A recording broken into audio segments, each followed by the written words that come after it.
ของมันนั่นเก็บทางนี้กราบสวัสดีพี่น้องวันนี้แม่ปลากราบมาผากของให้ลูกสาวด้วยพี่น้องมาน้ำปลาคนงามคอยเป็นซิมเมอร์กันเท่หักน้ำปลาคนงาม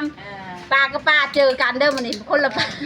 นี่แหละปลาสิค่ะของให้ลูกสาวพี่น้องมากับมีลุง2 คนสะพอนมันมาลำพี่น้องมากับมีลุงเด้อปลาสิเอาก็ว่าแล้วแม่มีจังแน่ผักนะมีจิรอแล้วก็เฮ็ดปวกถุงนึงแล้วก็เฮ็ดเพาะนางเฮ็ดเพาะพายมักม่วงจ้ะฝากมาให้ลูกสาว อันนี้บ่ฝากกับปิดเฮา ฝากไปให้ลูกสาวอยู่กรุงเทพ กรุงเทพปิดได้บ่ใช่ปิดแก๊บอีลูก เอามา พอไหม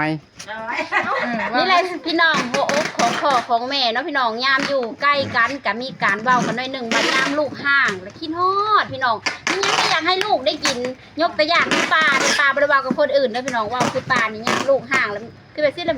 อาหารบ้านเฮาเนาะจิโลเฮ็ดก็อยากให้ลูกได้กิน ลูกว่าอยู่พุ่นก็มีพ่อแม่แต่มันแพงว่ะมันบ่คือบ้านเฮาอ่ะ อยู่ใช้อยู่คุณ อยู่กรุงเทพจ้า มันบ่แซ่บคืออยู่บ้านเฮา แม่น มันแพงมัน พ่อดันพ่อดันจนกินน้ำมันบ่กินตอน ความแพง